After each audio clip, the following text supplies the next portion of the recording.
Hey everyone, it's Andrea from the Reach Museum, and today I have a Reach at Home video for you here in my kitchen. We are going to do some kitchen science, and I'm going to show you how you can make your very own temporary lava lamp with things that you probably have sitting around your house. And if you don't, things that are pretty easy to find at your local store. So, are you ready? Okay. The things you will need for your lava lamp are the following. You will need some vegetable oil, some water, some food coloring. I chose red because lava. I mixed my food coloring together already.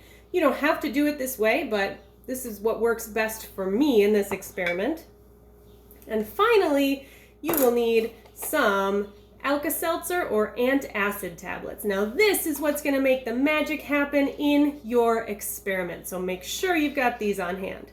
Again, it's really easy to find these at your local store. Finally, you will need to make sure that you have a container. So here's the container that I'm going to use, and I chose it because it's clear and it doesn't have any bumps, it's smooth, it doesn't have any writing on it. I should be able to see what happens really well through this container. I would suggest for you to start with maybe a small container so you can get an idea of how much stuff this experiment will take, and then if you have the stuff, you can move on to a bigger container from there. Are you ready? Okay, before you start any at-home experiment, please make sure that you have the proper safety equipment. Okay, I've got my safety goggles here. I have my covering for my clothes. Food coloring stains a lot. And more than anything else, please make sure that you have a responsible adult who is going to help you out and make sure you've got all the things you need for an awesome experiment. Okay? All right, let's get started. So the first thing I'm going to do here is I'm going to pour oil into my container. Now I want to pour it more than half probably. Most of the liquid in this container during this experiment is going to be oil. So here we go. Pouring my oil in.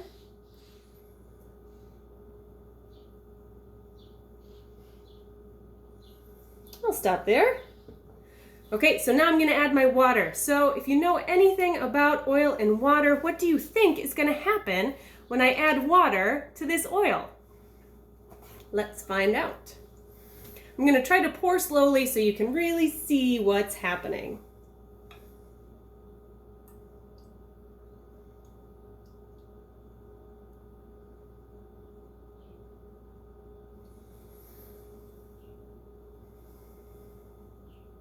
And again, you probably want 1/4 of all the liquid in your container to be water. Most is going to be oil. But what do you notice here? What happened? The oil stayed on top and the water sunk all the way to the bottom. Why do you think that happened? Do you know anything about oil and water that might help you figure out why this happened? I'm going to tell you 2 things that you need to know to understand this experiment and to understand what you just observed. So, those 2 things are density and polarity. So, and I'm going to go over these quickly, but if you want to learn more, do some more research. Density is basically how much stuff is in any given space.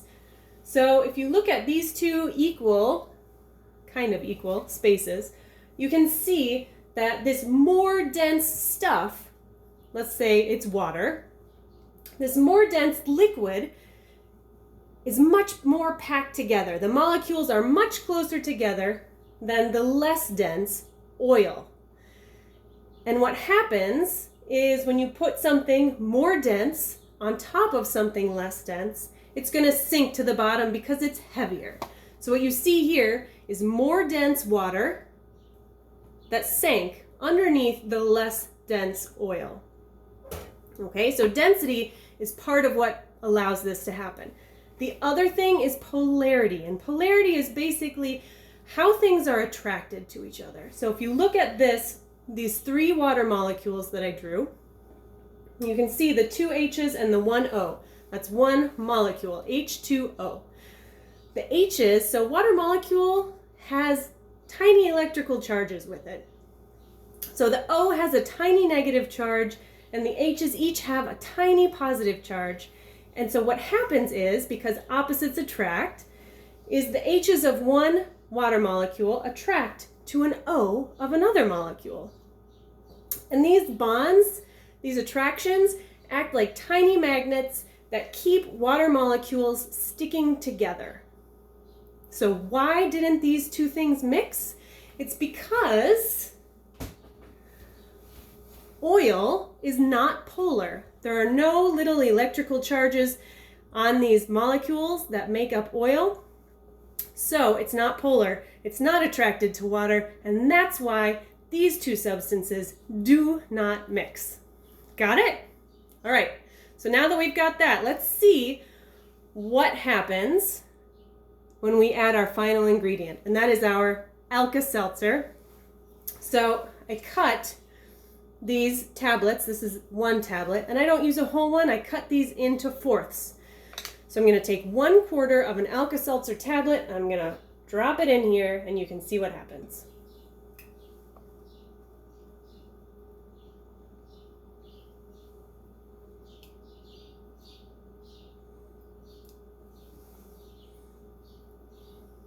A lava lamp.